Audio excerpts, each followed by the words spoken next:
겠습니다. 시작.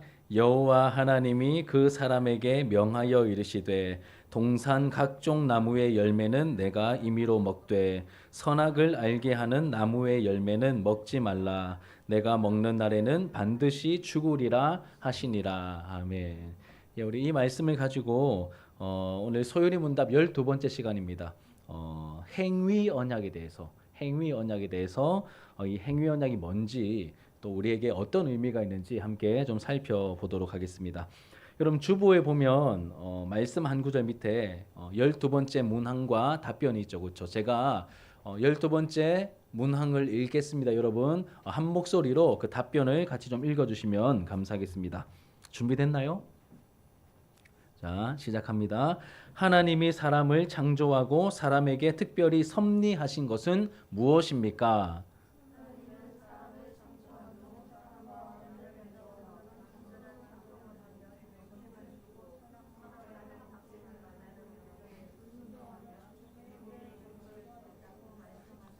예, 사이가 별로 안 좋은 게 읽는 과정에서 표가 납니다. 우리 수련회 갔다 오면 좋아질 거니까 예, 저하고 같이 좀 읽죠. 예, 답변만 같이 읽겠습니다. 시작. 하나님은 사람을 창조한 후 사람과 언약을 맺어 완전한 순종을 하면 영생을 주고 선악과를 따먹지 말라는 명령에 불순종하면 죽음의 형벌을 주겠다고 말씀하셨습니다.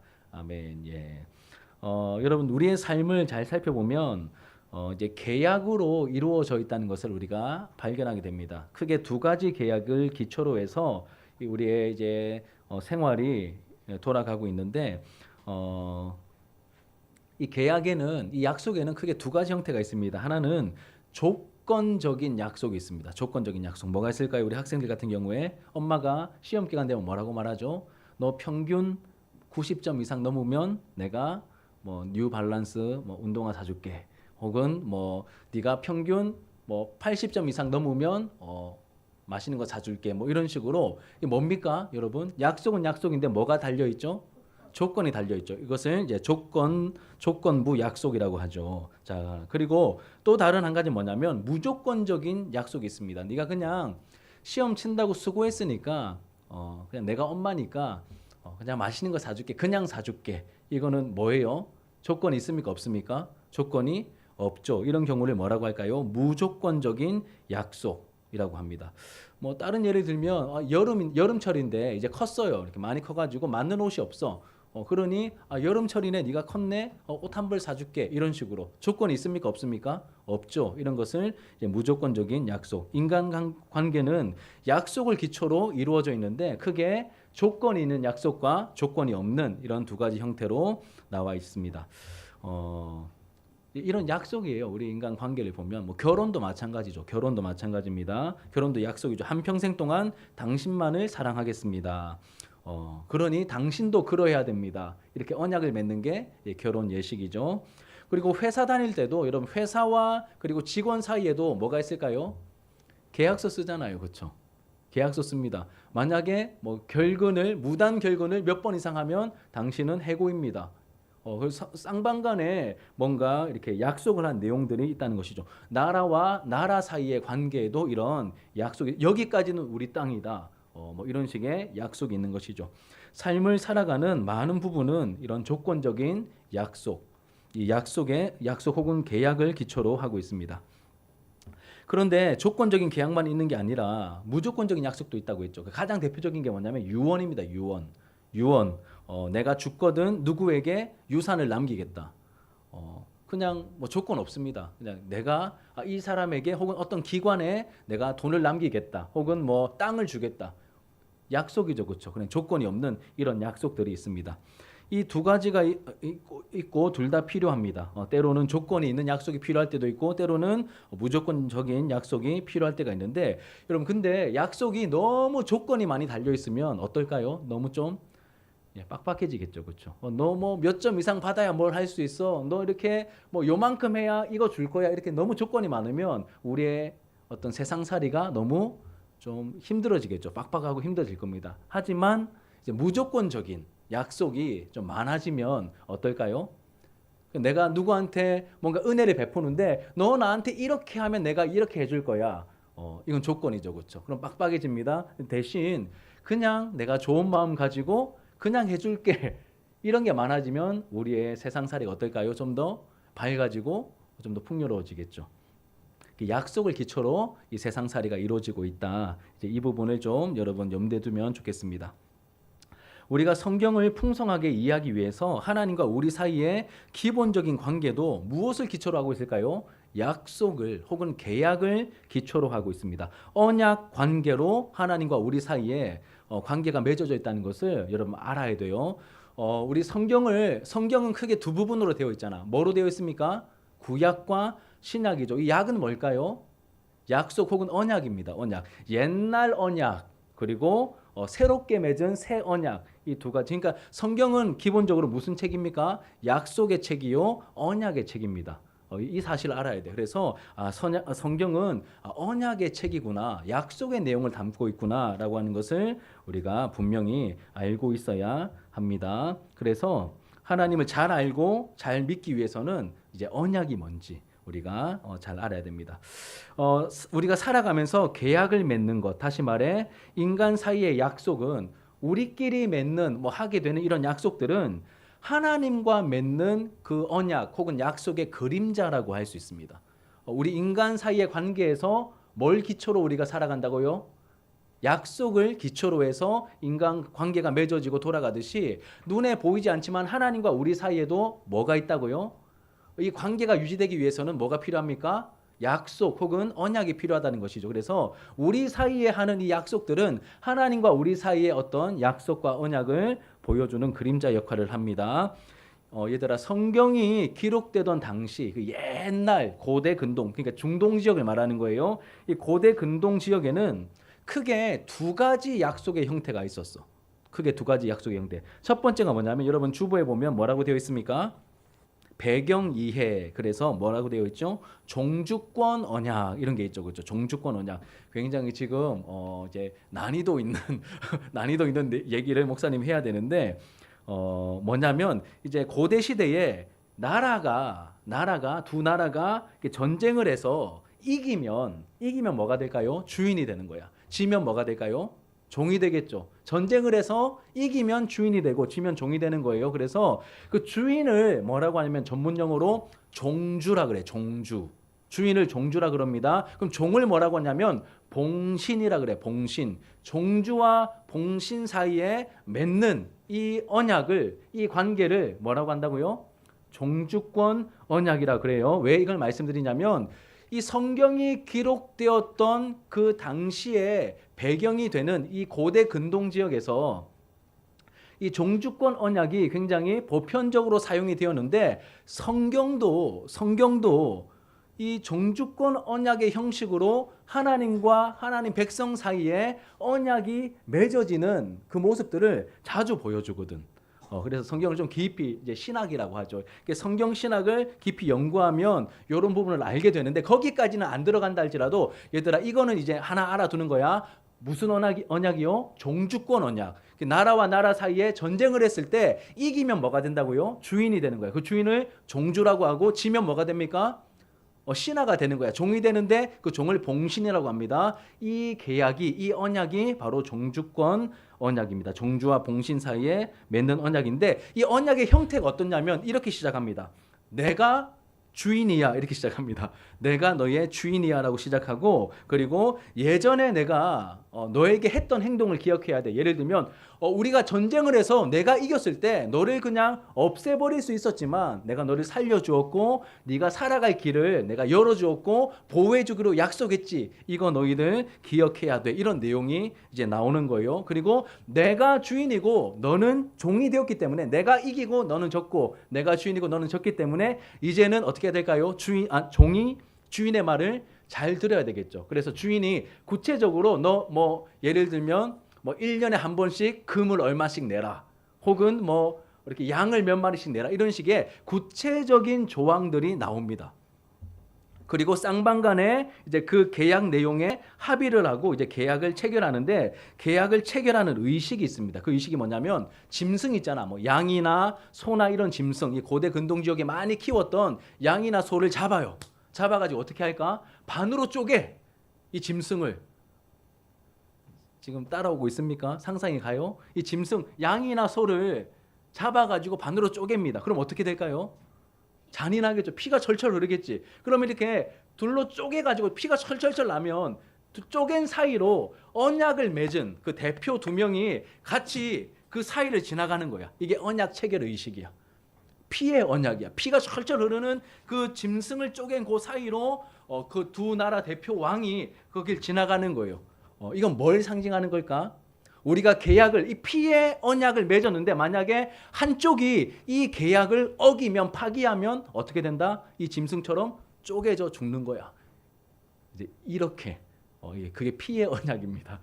좀 살벌하죠, 그렇죠? 예, 그게 고대 근동의 이제 종주권 언약을 맺는 형식입니다. 짐승을 반으로 잡아서 반으로 쪼개어서 그 사이를 함께 지나가는데, 이런 장면이 성경에 나옵니다. 창세기 15장 보면 하나님께서 아브라함에게 찾아오셔가지고 너 짐승 잡아서 반 쪼개라 이렇게 하십니다. 그 쪼갠 사이로 원래는 양쪽이 다 같이 걸어가야 되는데, 지나가야 되는데 누구만 지나가십니까? 횃불 모양으로 나타나신 하나님만 지나가시는 거예요. 아브라함은 못 지나가게 하시고 하나님만 지나가시는 거예요. 그런 언약의 형태가 성경의 배경이 되고 있습니다. 그렇게 이제 짐승의 피를 통하여서 의식을 체결하고 난 다음에, 그리고 마지막에는 뭘 하냐면, 우리의 이 언약과 이 계약이 체결되었으니 우리 관계는 어떻습니까? 이 두 관계는 언약을 맺었으니까 이제 화목한 관계가 되었죠. 그러니 우리 같이 잔치하자. 그래서 같이 밥 먹고 즐거운 시간 보내고 이렇게 헤어지는 게 종주권 언약입니다. 이런 것을 종주권 언약이라고 합니다. 십계명을 받을 때 시내산에서 맺은 그 시내산 언약의 형식이 딱 이런 모양이에요. 이런 형식입니다. 다음에 시간 많을 때 제가 자세하게 한번 설명해 주기로 하고, 이 부분 패스. 자, 그다음에 종주권 언약뿐만 아니라 또 뭐가 있습니까? 왕의 하사 언약. 종주권 언약은 뭐가 있어요? 조건이 있어. 그치? 조건이 있는 조건부 언약이고, 왕의 하사 언약은 이런 겁니다. 고대 시대에 조건적인 종주권 언약만 있었던 게 아니라, 왕, 이 종주가 그 신하 봉신에게 그냥 너 그냥 저 땅 너 해라. 아니면 내가 너무 기분이 좋은데 이런 금은 보화가 너무 많이 생겼는데 너 내 봉신이니까 그냥 요거 줄게. 그냥 줄게. 이게 뭐예요? 왕이 신하에게 하사하는 거죠. 그냥 주는 거죠. 이것을 왕의 하사 언약이라고 합니다. 왕이 신하에게 하사품을 내릴 때 주는 그러한 후원자 언약이라고도 합니다. 후원자 언약.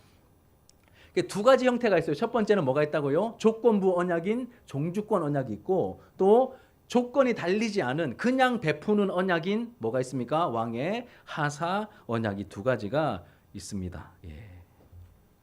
이 언약은 하나님과 우리 관계를 보여주는 그림자가 되기 때문에 제가 이 배경을 말씀드린 거예요. 자, 그리고 가만히 보니까 성경 전체의 이야기가 하나님과 사람 사이에 언약을 맺는 이야기로 되어 있습니다. 언약을 맺고 그 언약을 갱신하고 또 갱신하고, 나중에 예수님 오셔서 새 언약을 주시고, 이렇게 언약을 맺고 갱신하는 이야기로 되어 있습니다. 하나님과 노아 사이에 언약이 있었고, 또 아브람과도 언약을 맺으시고, 모세와도 시내산에서 언약을 맺으시고, 다윗과도 언약을 맺으시고, 그렇죠? 그리고 나중에는 예수님이 오셔서 예수님과 우리가 맺은 새 언약에 이르기까지 모두 다 하나님이 우리를 대하실 때 이 언약의 파트너로 여기시고 그렇게 관계를 맺으신다는 것을 우리가 알게 됩니다. 이것이 성경의 굉장히 중요한 메시지예요. 성경이 언약 문서라는 것을 알고 이해하는 게 아주 중요합니다. 자, 그러면 두 번째로 넘어가서, 그렇다면 하나님께서 언약을 맺으셨는데, 언약을 맺으셨다라는 표현 자체가 가장 처음 나오는 사람이 누구냐면 누굴 같아요? 한번 맞춰보세요. 누굴까요? 하나님께서 언약을 맺었다는 이 표현 자체가 이렇게 명시적으로, 액면상으로 가장 먼저 나오는 사람은 노아입니다. 노아와 언약을 맺으시죠. 그 언약의 징표로 하늘에 뭐가 떴죠? 무지개. 별 누구예요? 아까비예요. 별은 아니고 무지개가 뜨죠, 그렇죠? 그렇습니다. 하나님께서 처음으로 언약을 맺은 그 당사자는 노아인데, 그런데 언약을 맺었다라는 표현은 없지만 실제로 이 사람과 가장 먼저 언약을 맺으십니다. 그 사람이 누구냐면 첫 번째 사람인 바로 아담입니다. 아담과 먼저 언약을 맺으십니다. 그 아담과 맺었던 언약의 내용이 우리가 읽었던 본문이야. 창세기 2장 16절과 17절. 자, 이제 요 배경 속에서 한번 읽어봐요. 2장 16절과 17절. 자, 읽어봅시다. 시작. 여호와 하나님이 그 사람에게 명하여 이르시되 동산 각종 나무의 열매는 네가 임의로 먹되 선악을 알게 하는 나무의 열매는 먹지 말라. 내가 먹는 날에는 반드시 죽으리라 하시니라. 내용이 있죠, 그렇죠? 조건이 달려 있죠. 하나님께서 아담과 맺으신 이제 언약이라는 것을 알 수 있습니다. 자, 지금 하나님이 아담에게 이 선악을 알게 하는 나무의 열매를 먹지 말라고 하십니다. 그렇죠? 이게 조건이죠. 먹지 말라. 먹는 날에는 정령 죽을 거라고 말씀하신 이 관계를 우리가 이제 알아야 한다는 것이죠. 그리고 나중에 여러분 주보에 보면 호세아 6장 7절 있습니다. 호세아 6장 7절. 자, 호세아 6장 7절 우리 같이 한번 읽어볼까요? 시작. 그들은 아담처럼 언약을 어기고 거기에서 나를 반역하였느니라. 뭐 어떤 표현이 나와요? 아담처럼 뭘 어겨요? 언약을 어기고. 그러면 아담과 하나님 사이에 뭐가 있었습니까? 언약을 맺었네. 창세기에는 안 나오는데 저 뒤에 호세아 선지자가 아담도 하나님과 언약을 맺었었다. 그 언약의 내용은 뭘 중심으로 언약을 맺었죠? 선악과를 따먹으면 죽는다. 그게 언약의 이제 내용, 조건적인 언약의 내용이었습니다. 자, 그러면 우리가 이런 이제 부분을 또 생각해 봐야 됩니다. 세 번째로 하나님께서 에덴 동산에 선악을 알게 하는 나무를 심어 놓으신 이유. 여러분, 이런 질문 가져본 적 없습니까? 왜 하나님은 괜히 선악과를 에덴 동산 중앙에 심어 놓으셔가지고 아담이 죄를 짓고 우리는 다 죄인의 후손으로 태어나서 이렇게 고생을 하는 걸까? 이렇게 어린 마음에 그런 질문이 얼마든지 생길 수 있습니다. 정상입니다.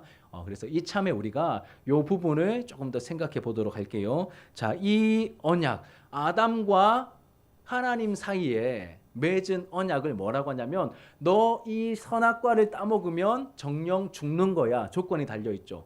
무엇을 근거로 이 언약이 맺어졌냐면 아담이 선악과를 따먹으면 안 된다는 행위를 중심으로 이 언약이 맺어졌기 때문에 이 언약을 이렇게 부릅니다. 에덴 동산에서 맺었기 때문에 에덴 언약이라고도 부르고 또 더 보편적으로 더 잘 알려진 이름은 아담의 행동. 아담이 만약에 순종하면 생명나무를 먹고 영생하는 것이고 불순종하여 타락하면 죽는 거예요. 그러니까 아담의 행위를 따라서 결정되기 때문에 이것을 행위 언약이라고 말합니다.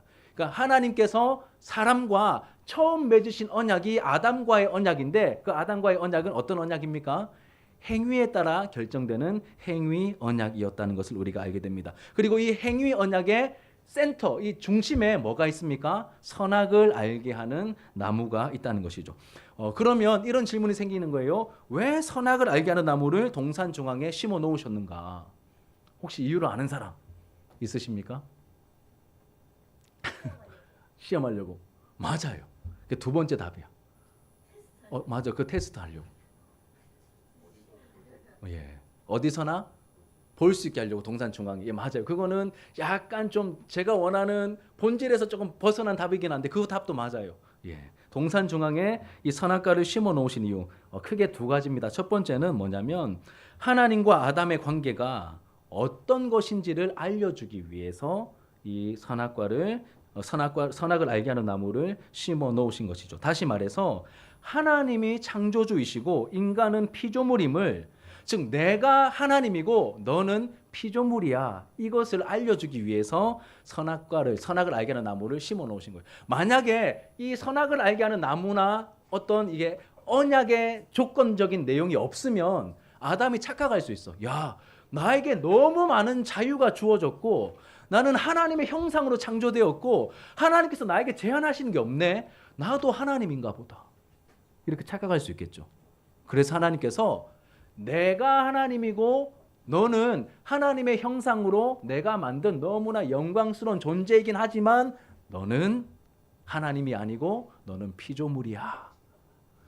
좀 좋게 말하면 너는 내 대리인인 청직이야. 이것을 알려주시기 위해서 이 행위 언약으로서의 선악을 알게 하는 나무를 동산 중앙에 만들어 놓으신 겁니다. 이런 거하고 비슷해요. 얘들아 봐봐. 목사님이 이제 그 숏폼을 유튜브에서 봤어요. 거기에 어떤 목사님이 설교를 하시는 핵심을 이렇게 올려놨는데 한 2분 정도 되는 영상이었습니다. 어떤 내용이냐면 그 교회가 좀 제법 큰 교회였던 것 같아. 제법 큰 교회인데 어떤 마음씨 좋은 그 교회가 어떤 교회인지 모르겠어요. 그 교회 옆에 땅을 가지고 있는 그냥 모르는 그 동네 주민이 살고 있었나 봐. 그런데 마음씨가 너무 착했나 봐요. 그래서 그 교회에 사람이 많이 오니까 주차할 공간이 없었겠죠. 그래서 이 마음씨 좋은 이웃이 돈도 안 받고 그냥 그 교회에 이 땅이 놀고 있으니 그냥 교회에서 주일마다 주차하는 공간으로 사용하십시오.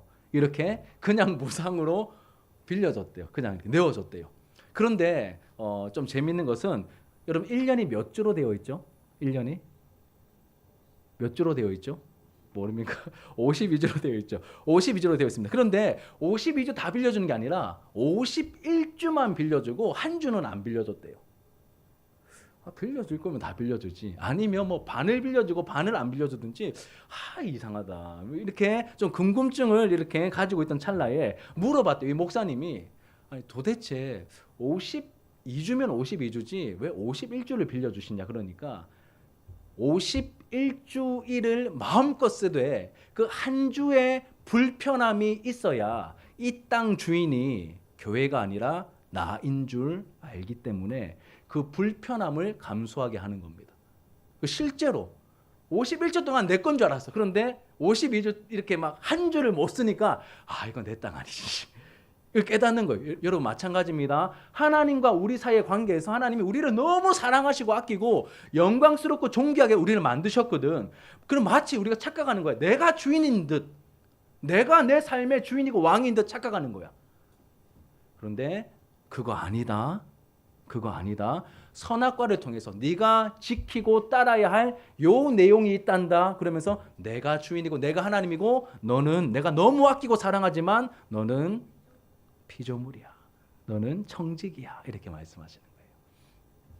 이게 첫 번째 이유입니다. 하나님이 하나님이시고 우리는 종임을 알려주기 위해서고, 두 번째는 인간을 우리 사람을 단지 주종 관계에 있는 종으로 부리려고 만든 것이 아니라 인격을 가진 인격과 자유를 가진 존재로서 존귀하게 만드셨음을 우리에게 알려주기 위해서 이 선악을 알게 하는 나무를 그렇게 동산 중앙에 두신 것이죠.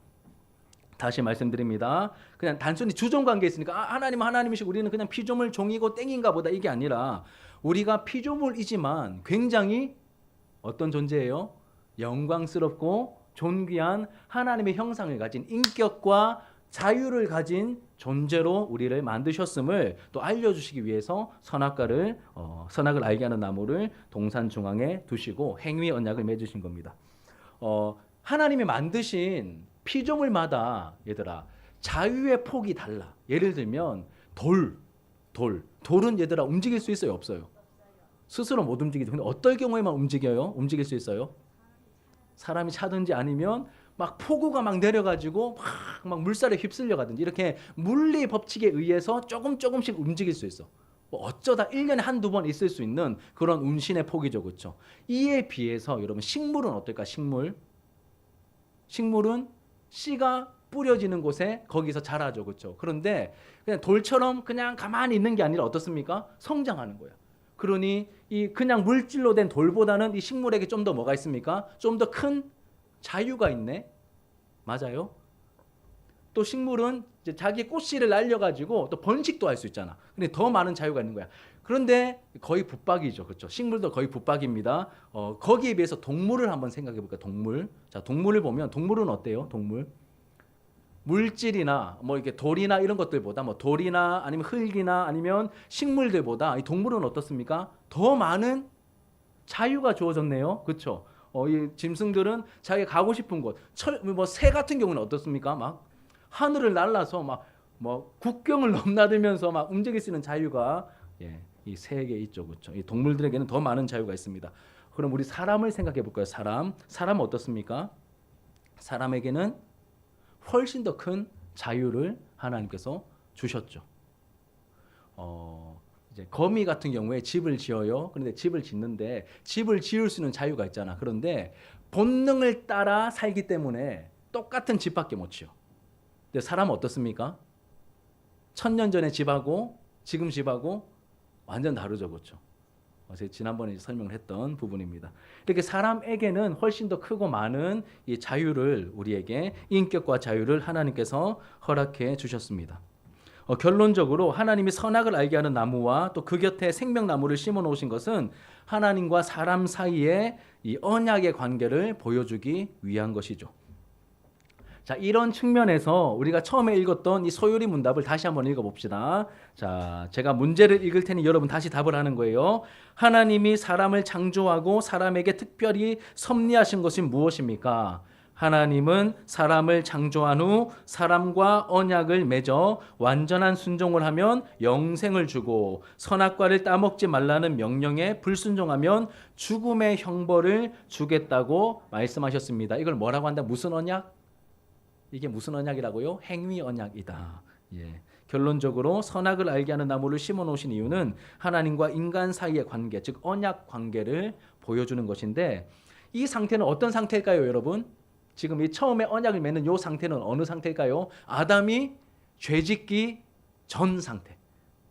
아담이 죄짓기 전에 하나님께서 인간과 처음으로 맺으셨던 이 언약이 바로 선악과를 따먹으면 안 돼.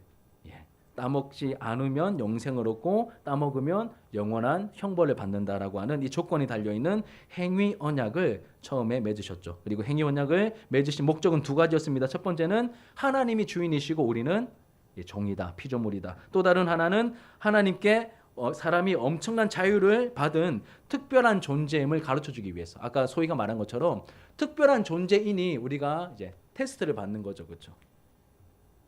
자, 우리 정리하겠습니다. 하나님이 아담을 창조하셨을 때의 처음 상태는 어떤 상태였습니까? 죄짓기 전에, 그렇죠? 중립적인 상태예요. 완전한 상태는 아니고 중립적인 상태였습니다. 아담은 순종을 통하여서 생명나무 열매를 먹고 영생할 수도 있었고 또 그에 반해서 선악과를 따먹어서 타락하여 이제 벌을 받을 수도 있는 이런 중립적인 상태였습니다. 처음에 아담이 창조되었을 때는 우리와 달랐죠. 죄가 없었습니다. 죄가 없이 의로움과 거룩함이 있었지만 완전하진 않았습니다. 완전한 상태는 아니었습니다. 이 의와 거룩은 순종을 통해서 완전한 영생에 이를 수 있는 그 중간 상태였는데 하지만 이런 처음 조건 속에서 우리의 조상인 아담은 어떤 선택을 합니까, 여러분? 이 아담이 어떤 선택을 하죠? 이 언약 관계 속에서 조건부 언약 속에서 여러분 다 알고 있는 그 선택을 하잖아요. 어떤 선택을 하죠? 이제 아담이 아니죠. 이 하와가 뱀의 속삭임에 빠져가지고 이 선악과를 따먹고 말죠. 불순종함으로 타락과 죽음을 맞이하게 됩니다. 그런데 얘들아 봐봐. 행위 언약을 맺어서 조건부 언약을 맺었어요. 그러니 이제 선악과를 따먹으면 안 되는데 이걸 따먹고 어떻게 됩니까? 타락한 거야. 죄를 지어서 타락하게 됩니다. 그러면 성경이 아담은 하나님과의 첫 번째 언약에서 그 조건을 지키지 못하여 범죄하였고 그게 타락하고 비참해져서 끝이더라 이렇게 하면 성경은 뭘까요? 성경 비극이죠. 비극이에요. 근데 여기서 끝나는 게 아니라 놀라운 반전이 일어납니다. 놀라운 것은 하나님께서 타락한 아담과 또다시 언약을 맺으십니다. 또다시 언약을 맺으십니다. 이번에는 행위라는 조건에 기초한 것이 아니라 무조건적인 언약을 하나님께서 맺으십니다. 그 언약이 이제 우리가 무조건적인 언약이기 때문에 이제 은혜 언약이라고 합니다. 그래서 행위 언약 다음에 나오는 모든 언약은 다 은혜 언약이라는 것을 우리가 알 수 있고 창세기 3장 15절 같이 한번 읽어볼게요. 창세기 3장 15절 시작. 내가 너로 여자와 원수가 되게 하고 내 후손도 여자의 후손과 원수가 되게 하리니 여자의 후손은 내 머리를 상하게 할 것이요 너는 그의 발꿈치를 상하게 할 것이니라 하시고, 그러니까 하와를 유혹해서 범죄하게 만들었던 뱀에게 내리신 저주의 내용인데, 여자의 후손과 뱀의 후손이 서로 뭐가 됩니까? 원수가 되는 거예요. 원수. 자, 원수가 됩니다. 여자의 후손은 뱀의 머리를 상하게. 머리 상하게 하면 어떻게 됩니까? 치명타죠. 그렇죠? 죽는 거예요. 뱀은 그의 발꿈치를 상하게 할 것이다. 그러니까 예수님과 사탄 사이에 이루어지는 어떤 영적인 전쟁을 보여주는 것이고, 예수님께서 십자가로 뱀의 머리를, 그러니까 그 죄의 세력을 이제 밟으셨다면, 이제 뱀이 이제 그 십자가의 고난을 통하여서 이제 예수님의 발꿈치를 상하게 이제 한 것이다. 이렇게 우리가 이해할 수 있습니다. 여기에 아담과 하와를 여인의 후손을 통해 구원해 주실 거라는 그 복음의 내용이 여기에 담겨 있죠. 아담과 하와를 누가 구원해 주신다고요? 여인의 후손이 구원해 주실 거라는 복음의 약속. 다시 보세요. 내가 너로 여자와 원수가 되게 하고 내 후손도 여자의 후손과 원수가 되게 하리니 여자의 후손은, 여자의 후손. 원래 얘들아, 유대 사회는, 이스라엘은 가부장적인 문화이기 때문에 여자의 후손이란 말을 안 써요. 누구의 후손입니까? 다 아빠의 후손이야. 남자의 후손이란 말을 씁니다. 그런데 여자의 후손이라고 말해요. 그러면 남자 없이 태어난 여자의 후손이란 뜻이야. 이 역사상에 남자 없이 태어난 여자의 후손은 한 분밖에 없거든. 그분이 누굴까요? 동정녀 마리아에게서 태어나신 예수님을 말하는 거죠. 그러니 처음에 행위 언약을 통해서 타락하게 되었지만 하나님께서 다시 언약을 맺으시는데, 그 언약은 무슨 언약입니까? 예수님을 보여주고 있는 그 은혜 언약을 다시 맺어주시는 모습을 우리가 보게 된다는 것입니다. 자, 여러분, 우리에게는 행위와 노력으로 영생을 얻을 수 있는 기회가 있었습니까? 없었습니까? 있었습니다. 아담이 죄짓기 전에 있었죠. 아담이 타락하기 전에 있었습니다. 그런데 우리의 대표였던 이 첫 번째 아담의 불순종 때문에 그 기회가 날아가 버렸죠. 안타깝지만 그 기회가 날아가 버렸습니다. 그래서 아담이 범죄한 이후에 태어난 우리에게는 에덴에서처럼 우리는 그런 자유가 없어요. 사실은 죄인의 후손으로 태어나게 되는 것이죠. 범죄한 아담의 후손으로서 우리가 태어나기 때문에 영적으로 우리는 무능한 죄인으로 태어나게 되는 것입니다. 자, 타락 전에는 하나님의 뜻을 행할 능력이 있었지만 범죄하여 타락한 후에는 그 모든 능력을 잃어버리고 만 것이죠. 폭망한 거예요. 폭망했습니다. 이제 끝나야 되는데, 그런데 여기서 끝이 아니라 어떤 일이 있었다고요? 다시 언약을 맺어주시는데, 그 언약은 바로 행위 언약과 다른 이제 은혜 언약이다. 봐봐 얘들아, 죄짓기 전에는, 타락하기 전에는 하나님이 말씀하신 조건을 행할 수 있는 능력이 있었어.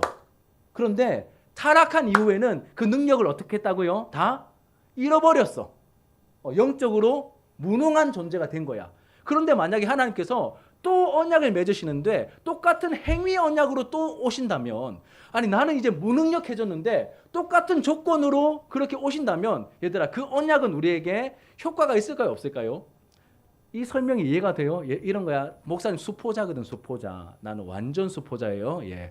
수포자인데 만약에 어떤 이제 나에게 문제를 주면서 당신 굉장히 어려운, 지난주에 뉴퀴즈 보니까 우리나라에서 필즈상,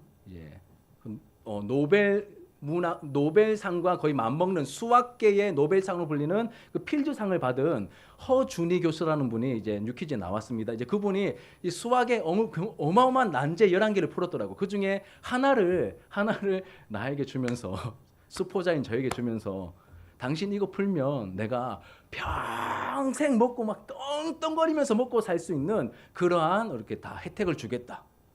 그러면 여러분, 그거는 나에게 혜택이 맞아요, 아니에요?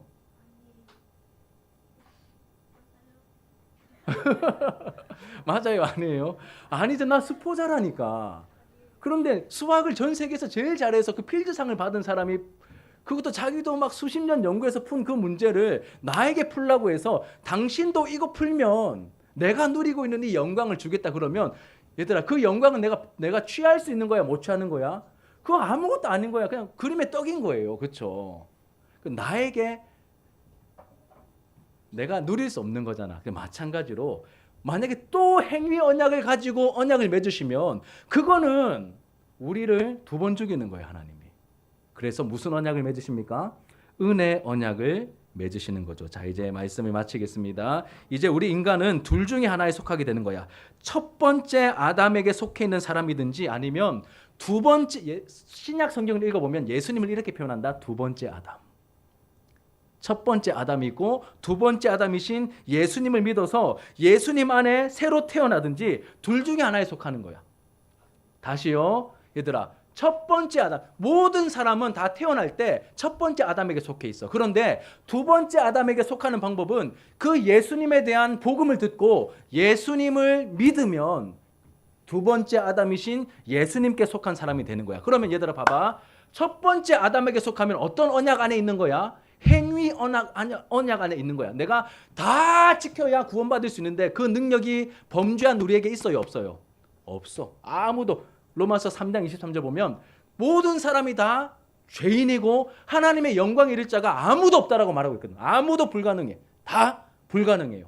그런데 예수님을 믿어 예수님께서 마련하신 그 은혜 언약, 두 번째 아담이신 예수님이 마련해 주신, 예수님이 다 행하시고 예수님이 행위 언약에 필요한 모든 내용을 다 행하시고 예수님이 마련하신 그 은혜와 의를 나를 구주로 믿는 사람은 내가 이 의와 이 은혜를 거저 줄게라고 말씀하신 그 은혜 언약에 믿음으로 들어가면 거저 없는 거야. 그래서 이걸 뭐라고 해요?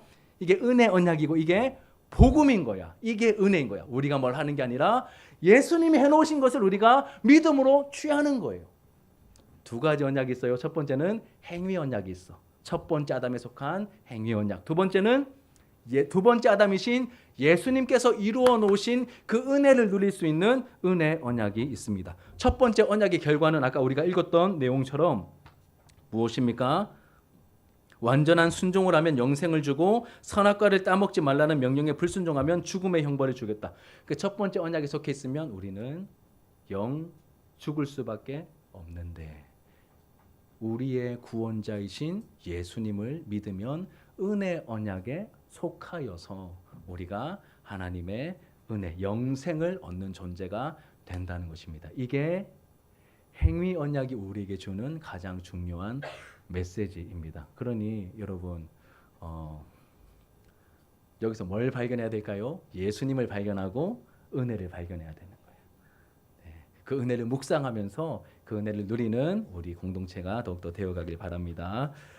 여러분 쉽지 않은 내용인데 그래도 나름 애를 쓰면서 이렇게 따라와줘서 감사하고 우리 함께 찬양합시다. 주의 보좌로 나아갈 때 예수 피를 힘입어라는 찬양인데 우리 함께 들은 말씀을 기억하면서 또 기도하는 마음으로 함께 찬양합시다.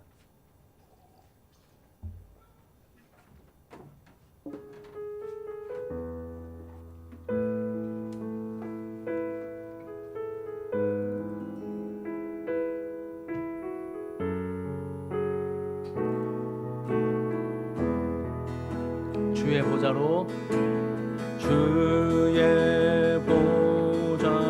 나아갈 때에 어떻게 나가야 할까?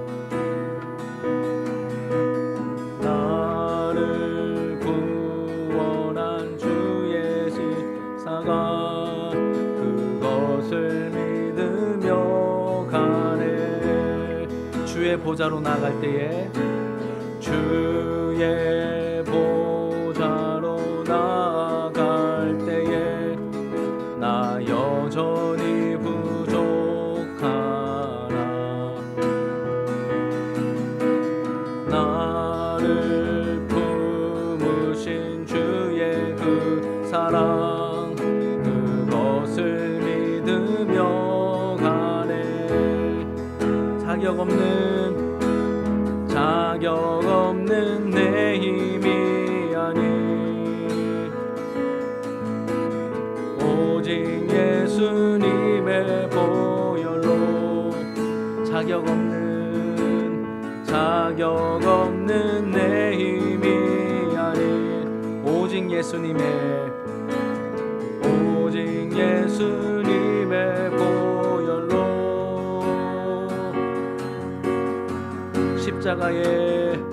십자가의 보혈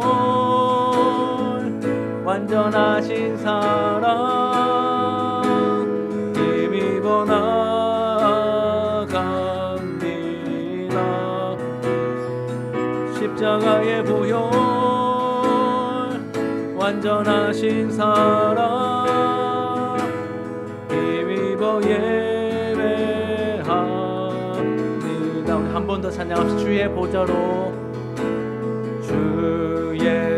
보좌로 나아갈 때에 어떻게 나가야 여러분 어떻게 나가야 할까요? 나를 구원한 주의 십자가 그것을 믿으며 가네. 자격 없는 내 힘이 아닌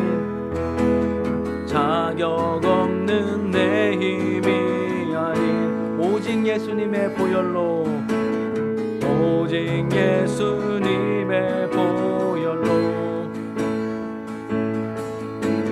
자격 없는 내 힘이 아닌 오직 예수님의 보혈로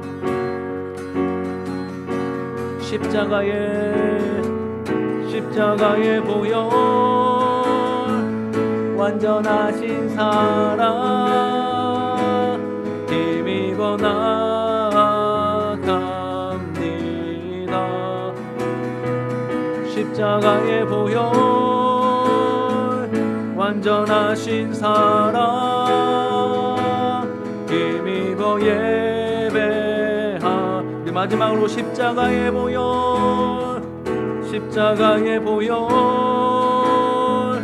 완전하신 사랑 힘입어 나갑니다. 힘입어 나갑니다.